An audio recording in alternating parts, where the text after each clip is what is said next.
thank you for such a warm welcome. I'm very excited to be that we're partnering with AU for this event. But I guess I'll just start out with a very broad question to both of you, John and Cherisse. Based off of your experience in both of your fields, you know, in working with young legislators and looking at this data, what would you say is the leading issue that's resonating with young voters right now? John, I'll start with you. Well, thanks for having me. I don't know, for me, if it's one issue. It's the fact that politics matters, again, to young people. I'll just give you a couple of quick examples. In the midterm elections just a few months ago, we had the highest level of participation in at least 32 years since folks have been tracking midterm elections and exit polls. It was twice the number of young people who showed up just 4 years ago. So that's kind of one thing. And what we see is the reason that people vote is when they can see a tangible difference that their votes or their engagement can make. So I think the set of issues broadly are the same set of issues that other Americans care about, but the difference is that they see the political system as being kind of a means to an end that wasn't always the case in previous election cycles. Right. Julia, you know, that's a tough question because there's so many issues that millennials care about. If I had to say the one leading issue where I see a lot of overlap, both with the Congressional Future Caucus through the work of MAP and also with the State Future Caucus Network, I would say it's higher education and addressing issues with crippling student debt that so many millennials have absorbed. And so at the congressional level, both Katie Hill, who you all heard from earlier today, and also Anthony Gonzalez, two of the co-chairs of the Congressional Future Caucus, they have both joined to be a bipartisan leadership on a bill that is really trying to work on expanding opportunities to higher education and also technical skills for young people that want to have those opportunities. And so that's one of the initiatives that the Congressional Future Caucus is working on. Also at the state level, most recently, the Oregon Future Caucus was a part of a coalition that was able to pass legislation, and it's really about getting opportunities for young people to have access to funds and having parents be able to invest in their child's education from a very early age and making sure that they have opportunities to use that funding to either go to a four-year institution, but also some of the technical colleges as well. And that bill was recently enacted and will be signed into law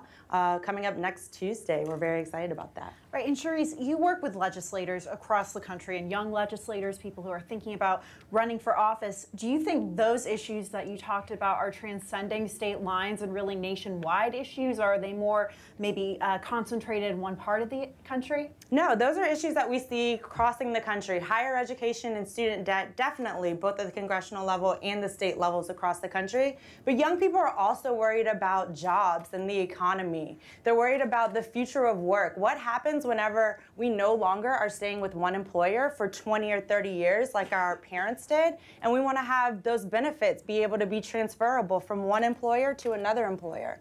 They're caring about climate, they're caring about energy, clean energy and renewable energy. There's so many issues that young people are passionate about, and through the work that we do with the Millennial Action Project, with the Congressional Future Caucus and the State Future Caucus Network, those young people have the opportunities to voice those concerns to the young elected officials and then have those issues be introduced and be addressed through legislation.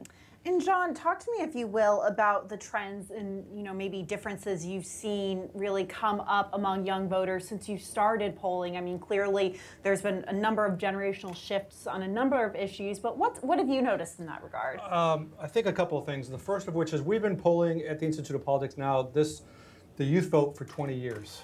So we've now captured the entire millennial generation, and now we're focused on the generation in which many people in this room are part of, Gen Z. And a couple things. When we started in 2000, essentially a 25-year-old and a 65-year-old were essentially as likely to vote for Bush versus Gore in 2000. There was only a 2-point difference according to the exit polls. In fact, older Americans were slightly more progressive than younger Americans in 2000. And now we've seen a massive generational shift where, in fact, it's one of the biggest divides I think we see in America today. We talk a lot about the gender divide, the education divide, the kind of race divide, but I think the most significant divide is the generation divide and the generation gap. A younger person today is voted 36 points more Democratic in the midterm election than someone who's a baby boomer or someone who's part of the silent generation. So that's a very, very significant trend, one. The other thing that we see is in through all the kind of the ideology and the typology data that we see a shift towards the left as well. But I think the other part that I wanted to kind of mention, which is unique about this generation, Gen Z, is that they have just a significant degree of fear and anxiety. And you mentioned, Cherisse, a little bit about the concern about jobs, the concern about climate and energy. And we found in our last poll that we released back in the spring is that as many young people experience fear and anxiety, more actually than joy, the previous 24 hours. So the idea of bringing voice to that and channeling those fear and frustration, anxiety towards a positive outcome, I think was one of the drivers of increasing participation in the midterm elections in an issue that is not fully recognized to the extent that I think it should and will be in future years. And Cherisse, I think in the last midterm election in 2018, we saw so many millennials really, coming up to the bat and running for office. Yeah. I mean, Katie Hill was just here. Absolutely. Alexandria Ocasio-Cortez, just to name a few. Yeah. But what's the attitude among Gen Z about running for office? I mean, they're still a little on the younger side. They're probably maybe looking into it in the future down the line, but. Are you seeing them really start to think about this, or is the Millennial Action Project really targeting them and talking to them about their futures? Yeah, I think the generation coming behind the millennials, they're really engaged in politics as well. They're seeing what's happening. They're very well connected. They have the power of social media and the power of the internet and technology that prior generations outside of the millennial generation did not have access to. We saw a huge influx of millennials that won offices for the congressional seats in the 2018 election. That increase was more than 400%. And so not only are the young people running for office, but they're being elected and they're also paying attention. Not only are we seeing that these young people want to run, but they are also taking the time to engage with the elected officials, communicate with the elected officials, do that in a range of ways. We've seen young people sitting outside of offices. We've seen young people marching in the streets. We see young people engaging with elected officials on social media. They're holding their elected officials accountable, and they're ensuring that they are paying attention to what's going on, and hopefully they'll be running for office soon. And I'll pose this to the both of you. You hear a lot about this, generational divide in the Democratic Party between maybe your more establishment Democrats and your progressive Democrats. But I'm actually seeing, within the Republican Party, it seems that younger Republicans, and even if you want to go deeper into those numbers, young evangelicals tend to be a lot more liberal on issues such as climate change and maybe fiscal issues than their older counterparts. Talk to me about what you both have seen in the field and in your research when it comes to the Republican Party and the generational gaps in it. And John, I'll start with you. I actually, it's a great question. I actually did this analysis last week. Perfect. Perfect. So, and what we did was we compared 18 to 24-year-olds today compared to 18 to 24-year-olds in 2007. Okay, so George Bush, when he was president, and Donald Trump had essentially the same approval rating, about 30% among young people, 28 to 30%. And what I found was that the percent of people, the background of people who approve of Trump look a lot like the people who approved of Bush. Same percentage of men, about 55% men. Same percentage of whites, about 75% white, so clearly far wider than the overall generation. Same level of ideology, same percent who consider themselves to be religious, those sorts of things. Two big differences. One is the people today who support Trump are far less likely to believe that health care is a right that people should have access to and the government should provide it if it's necessary. There was almost 50%, it was in the 40s, of 10, 12 years ago of Republicans who felt that health care was right. And today, that's less than half of that number. So on the issue of health care, you would argue they're more conservative. On other issues we track, for example, same-sex, they are 14 points more progressive. So on many issues, they're more progressive, but health care is the big difference. But overall, the young Trump voter looks a lot like the young Bush voter. The other thing that's worth noting is Democrats had a 10-point partisan advantage on self-identified party ID back in 2007, and today that's a 20-point advantage, 41 to 21. It was, I think, 35 to 25, you know, a little half a generation ago. So those are some things that we're picking up.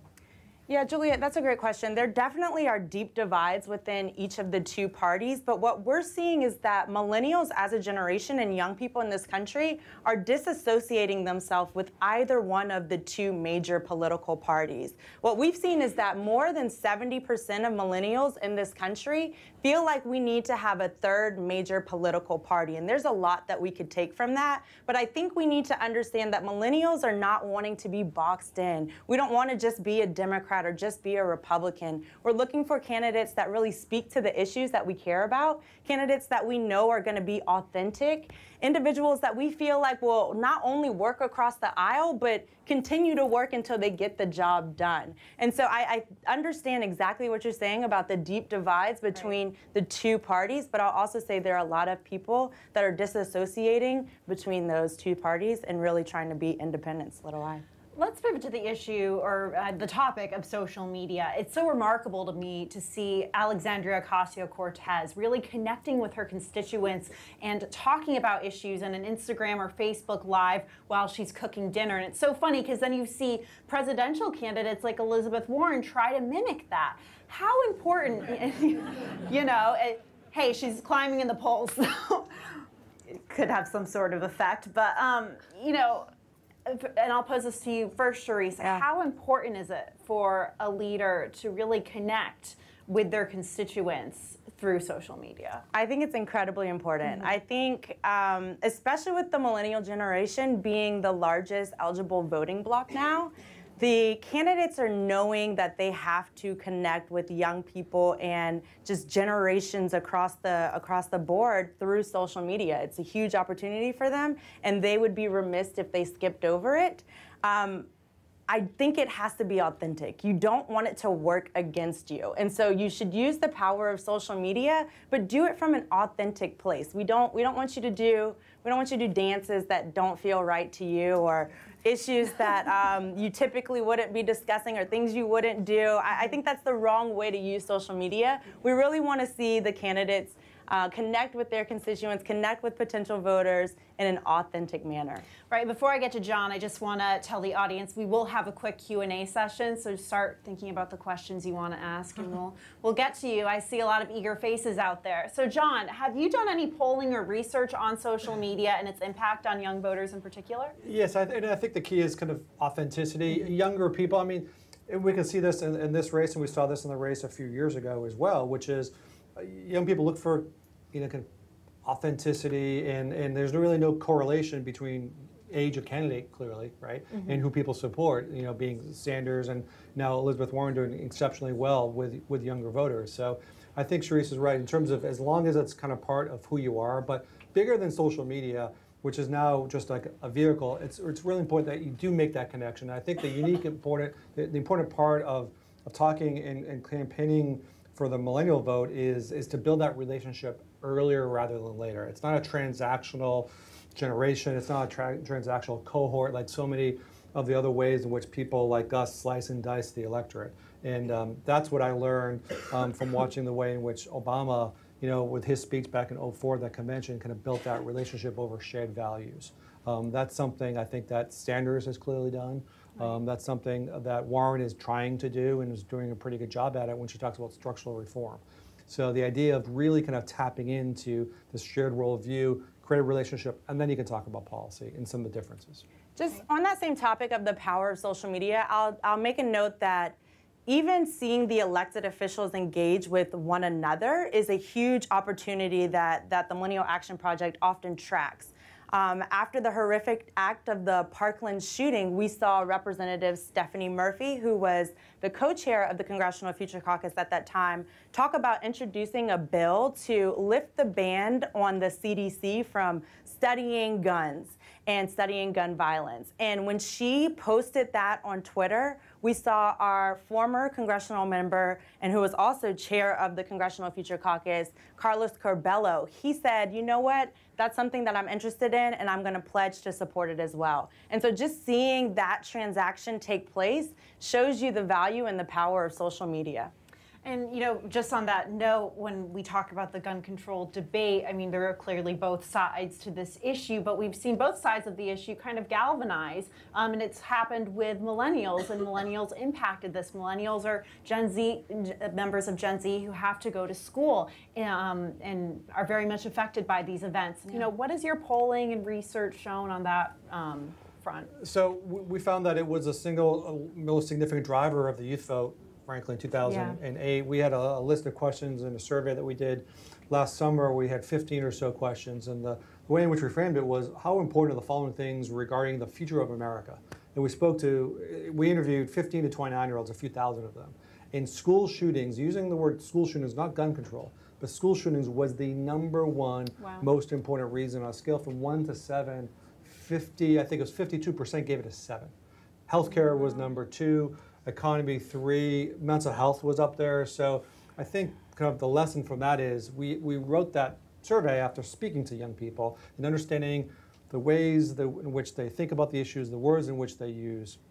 I think is important for us as pollsters to measure that sort of reaction. The other thing I would say is that one of the highest rated pieces of policy to curb gun violence was licensing, which is something that is becoming a more significant issue in this Democratic debate. But the average 17 or 18-year-old young person I met with would say, if we need a license to drive a car, why not to own a gun? And so there's a brand new framework that I think is coming from the conversations we're having with young people, trying to incorporate that into the dialogue down up here in DC as well. Right. Well, I'm going to open it up to the audience. Who has a question? We have some up in the front. Yep, here we go.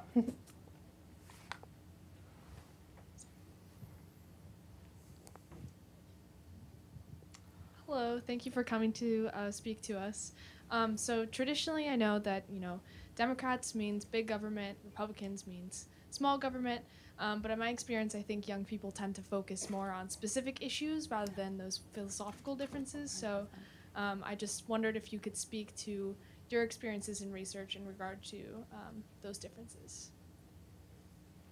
I'll take a stab at this first. I think one of the things I think that defines how a young person thinks about government is the degree to which they see inequality and inequities across a variety of ways in which our society is organized around economics, around education, and other things. And that's why I think that from the Democratic side, Sanders and Warren are doing so well, because they're talking about kind of significant structural reform. One of the things that we identified, and to your point about young people don't like parties, they don't like labels, so they put a lot of, we collaborate with students. They help write the questions. They write most of the questions in our survey. So several years ago, we had a couple of students who wanted to understand what labels were most fitting. And during that time, we found out that a majority of young people rejected capitalism, and only 20 or so % called themselves capitalists. It's not that they were socialists or prefer socialism, it's that they wanted to modernize the way in which our economy and our democracy was organized. So those are some of the things I think that really kind of connect with young people. And then you can talk about the specific kind of policies to move us in that direction. Yeah, I think you're absolutely right, and it speaks to the reason why we see young people that are disassociating from the two major political parties of the country right now.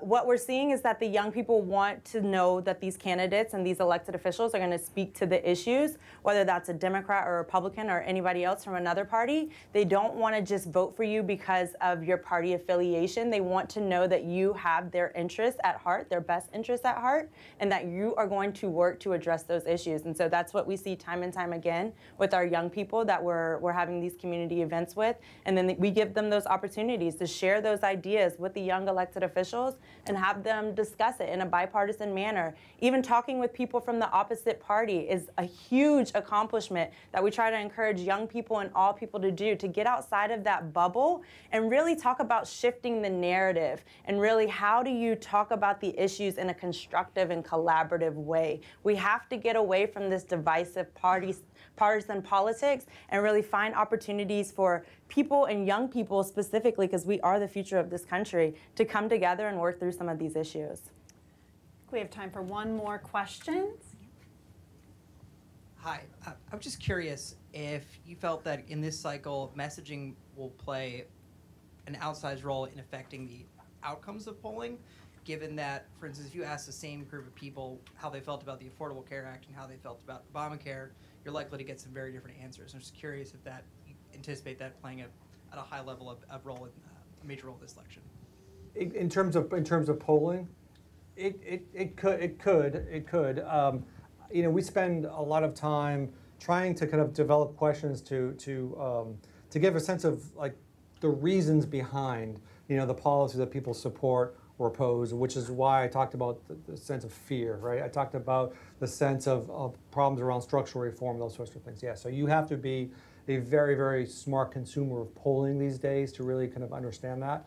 And the good news is there's a lot of polling, and it's as transparent as it's ever been. And I think, generally speaking, the state of the industry is strong and getting stronger because of a lot of the innovations that are happening. But yes, especially on some of these issues-based polling, I think you do need to be very careful of word choice, Obamacare versus Affordable Care Act. And also appreciate and understand that you might be thinking about that as a young person in American University, caring about politics. But we need to, as pollsters, make sure that we can talk to all Americans, or those which people may not have strong views about the Affordable Care Act right now. They may not have thought about the way in which we think about that, and asking questions that are relevant to people and respecting that politics is one small but important part of their lives. It's important. You're welcome. Well, I think that's all the time we have for tonight, but thank you so much, John and Cherisse. This has been fantastic. Thank you all, everyone.